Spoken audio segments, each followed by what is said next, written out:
Great ads will make your prospects go, wait, what? Do your ads pass the scroll test? Here are my 5 secrets on how to write scroll-stopping ad copy.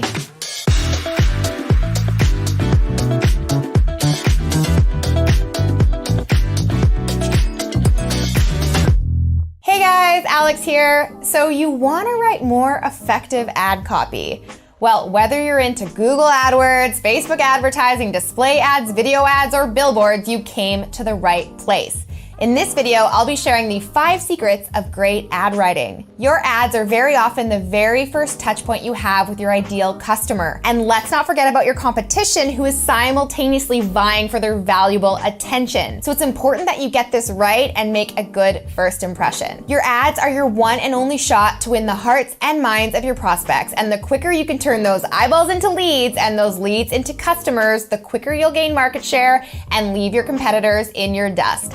Hasta la vista, baby. Now, as a genius copywriter, you know that an effective ad is only one part of a sales funnel. So if you're looking to start a freelance copywriting business or increase your conversions online through copywriting, I am here to help. I release a copywriting tutorial every single week, so be sure to hit subscribe below and then hit that little bell icon to be notified of when my next copywriting tutorial goes live. All right, so let's dive into the 5 secrets of great ad writing. Today's episode is brought to you by the letter C. Yes, that's right. For your brain's enjoyment and effortless recollection, I've made every single secret start with the letter C. So let's dive in. Secret number 1.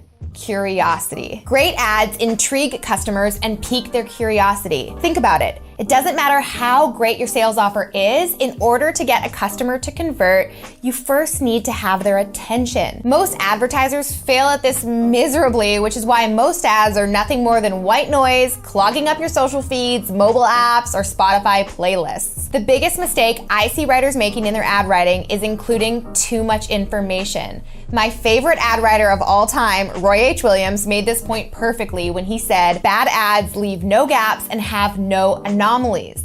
He describes anomalies as unexpected intrusions into often repeated ideas. So in other words, bad ads will fail to make your customers go, wait, what? When you can create an open loop or a gap within your ad, your prospect will naturally be driven to close that gap. And stories are the best way to do this. People will remember your story long after they've forgotten your sales pitch. Trust me. So yes, while your final point of sales conversion should include all the relevant information needed for a buyer to make that final decision, your first touch point or your ad should absolutely not. When everything about your offer is stated clearly in an ad, no questions linger in the mind of your customer. Therefore, it's not what you include that makes for a great ad, it's what you strategically leave out. The carefully crafted gaps and anomalies. That's good, right? And I want to hear from you too. When you think of a great ad that really piques curiosity, what brands or companies come to mind? Comment below and let me know. Okay, moving on to the second C of ad writing, clarity.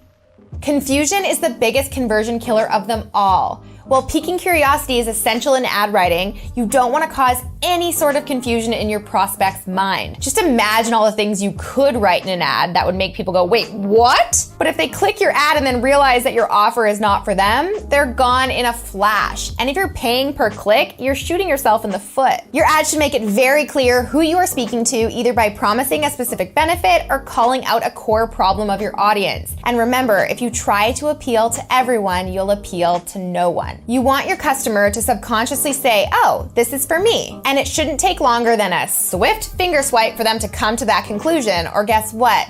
They'll keep on scrolling. Your ad must pass what I call the scroll test. So try this. The next time you're on Facebook and you're scrolling through your feed and a sponsored ad pops up, see if you can identify who and what the ad is for without stopping the scroll. If you can't figure it out, they've failed the scroll test majorly. Okay, C number 3, a call to action. I talk about this a lot.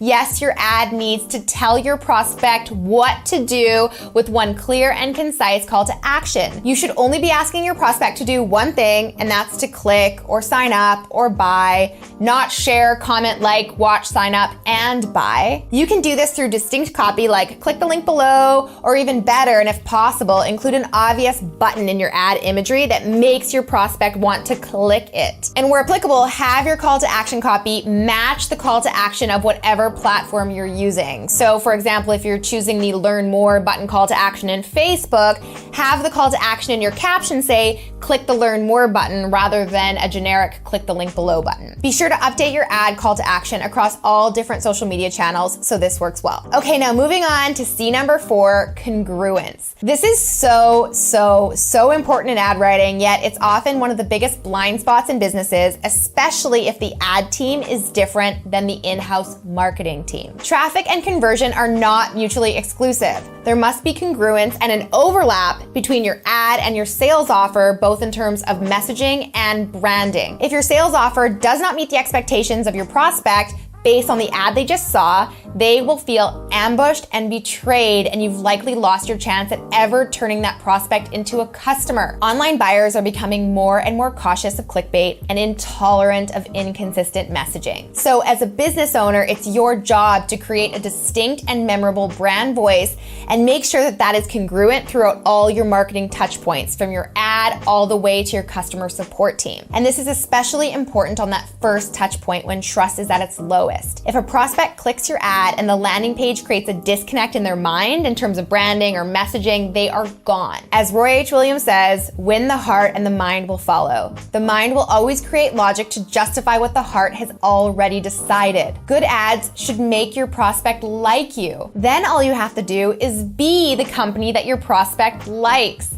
Be the company your customer believes you to be. And lastly, C number 5, compliance. Now, the first thing I'm gonna say here is that I am not a lawyer, nor do I play one on TV. Luckily, I narrowly escaped law school and became a copywriter instead. But I can't stress enough the importance of knowing what you can and cannot do in your online advertising. Many times you only get one chance to get this right, and getting your ad account shut down is no laughing matter. So do yourself a favor and read up on what's considered fair game and what's a no-no on all the platforms you plan on advertising on. Listen, the secret to smart advertising is simple. Focus on adding value first and let the customer decide if they want to engage with you further. So just stay cool, stay compliant, and you'll be in it to win it. Okay guys, those are my 5 C's to ad writing. Please give me a thumbs up below if you found this video helpful. Next up, check out my video on how to write hot headlines, as that will definitely help you in your ad writing process.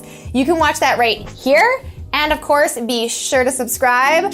I will be back next week with a new copywriting tutorial. Till then, I'm Alex. Ciao for now.